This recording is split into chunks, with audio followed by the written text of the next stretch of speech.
ನಾನು ದ್ವಿತೀಯ PUC ಅಲ್ಲಿ 97.5% ಮಾಡಿದ್ದೀನಿ. ಎಜುಕೇಶನ್ ಬಂದಾಗ ನಿಮ್ಗೆ ಮತ್ತೆ ನಿಮ್ಮ ಅಕ್ಕ ಅವ್ರಿಗೆ ಸ್ಟಡಿನಲ್ಲಿ ಕಾಂಪಿಟೇಷನ್ ಅಂತ ಹೇಗೆ? ಸ್ಕೂಲ್ ಬಿಟ್ಟು ಬಂದ ತಕ್ಷಣ ಫ್ರೆಶ್ ಅಪ್ ಆಗ್ಬಿಟ್ಟು ಮತ್ತೆ ಬುಕ್ ಹಿಡಿಯೋದೆ.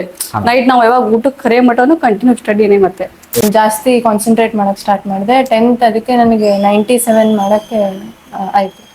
ಮಗಳ ಬಗ್ಗೆ ಭಾಳ ಅಪ್ರಿಷಿಯೇಟ್ ಮಾಡ್ತಿದ್ರು. ಓಕೆ. But top 1, 2, 3 ಒಳಗಲ್ಲೇ ಇರ್ತಿದ್ದಕ್ಕೆ. SLC ಕೂಡ 97 ಮಾಡಿದ್ದಾರೆ, PUC 97%.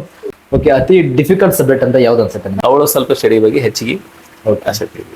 ತುಂಬಾ ಇಂಪಾರ್ಟೆಂಟ್ ಪಾಯಿಂಟ್ ಹೇಳಿದ್ರೆ ನೀವು ವೀಕ್ಷಕರಿಗೆ.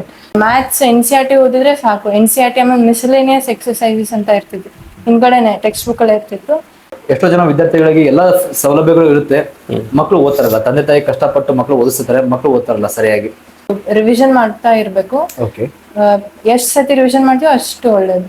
ನಾನು ನಮ್ಮ ಅಪ್ಪ ಅಮ್ಮಗ್ ಥ್ಯಾಂಕ್ಸ್ ಹೇಳ್ತೀನಿ. ಅವರು ಅಂದ್ರೆ ಯಾವತ್ತೂ ನನ್ನ ಮೇಲೆ ಪ್ರೆಷರ್ ಹಾಕಿಲ್ಲ. ಸೊ ನಾ ಸಿಸ್ಟಮ್ ಅಲ್ಲಿ ನೋಡಿದ್ರೆ ನಾನೇ ಫಸ್ಟ್ ಒಂದು ಸಿಕ್ಕಾಪಟ್ಟಿ ಖುಷಿ ಆಗ್ಬಿಟ್ಟು ನಾನೇ ಅವ್ಳು ಹೇಳಿದ್ದೆ ಅವಾಗ. ಹೌದಾ? ನಾನೇ ಚೆಕ್ ಮಾಡ್ಬಿಟ್ಟು ಹೇಳಿದ್ದೆ ಸರ್.